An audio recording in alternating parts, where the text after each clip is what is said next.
Ni ke video yang penyu pi kejak katukan ni pang new update yang ke Facebook kama di UP ya kini ka professional dawan ra ke Facebook ya kini ka new update apa yang kini ka monetization tekama de penyu ini jar ki earning yang ke subscription la jar hi yang ke star la jar hi ki earning yang ke content monetization la jar hi ki earning de penyu ini mah te yang kini ka partnership ads la de penyu lang apa ini tekama di UP ni jrong ini thok last 28 day earning jimut ini yang new benai ke jing kamai bisa pi lang ba kini ke Facebook da total lang go da kain go hajrong ani ma la di biang ba kamai pi lang ba kini ke Facebook lampu biang ba te dang duna ba kama duna kini ke perlok vi ni kama di UP $1.69 te kama di UP ni subscription la da penyu go ke earning apa ini approximate earning jimut wa da ama subscribe ya kini ke Facebook account go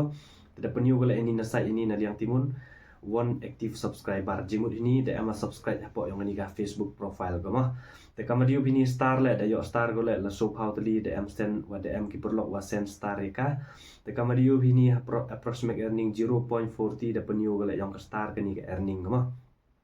te kini ka content monetization le da penyu go ka earning $0.62 ini 0.0 te da penyu gele kani ka earning yang ke content monetization te kama dia punya po le da pa gele kani ka partnership ads ka 00 point ini ta am ki brand wa collaboration la ne wa sen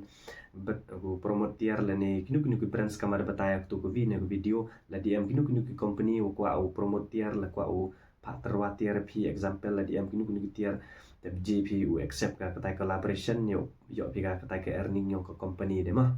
te la di pem yo pi ka tu videos nya ba pa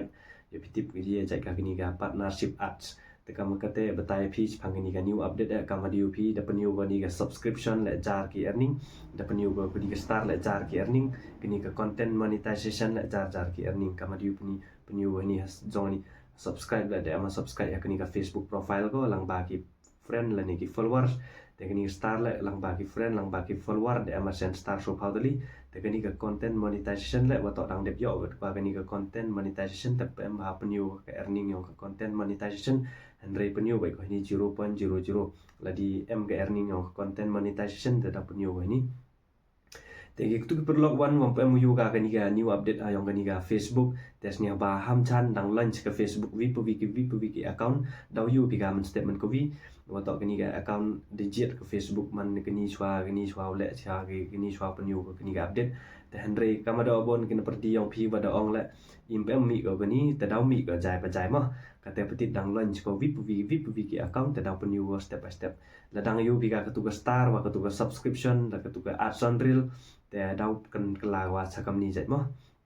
te em na perdi ki perlok wa ong pai da wai tala ko ni ka star wa kini ka subscription wa kini ka ads on reel la ni ke bonus la ni ke nugu in stream ads kinu tools jingmod ini da kriya wa kini ka tala pai mat boy de je ko mai bisa tem to wa de je bi ko mai bisa lang ba kini ka kini jingmod wa pen kriya ko ka tu ka tala wa jo yu pi man chwa ka tu ka ads on reel ka tu ka bonus la ni ke in stream ads da pen viar ko ka tu tala direct bat penyu ko ini da ka tools tem to ra wa wai ko ini jingmod wa pen kala wa cha ke new update mah telah DIY ko tadi UP thok ko company content monetization earning kat tu star kat tu subscription kat kam tu jai mah your program nak thok kat untuk de your tools mah your programs hab thok kat tu Facebook profile pi depan kala wa cha ni new update tesnya ba ham do jingkermen dapan kala ko vi pi account cha ni new update ta yo le se boy ya snya to pa kala pi won to wai ko tu ads on reel bonus in stream ads kam dong pi daw khang go ha banai pra permanently khangwa da penyu go pi sok ka star wa ka subscription wa ka content monetization wa ka ni ka partnership ads te kani to ka new update mah da penyu go la ni jar ki earning te to ka new update te kubli sibon che man ka next video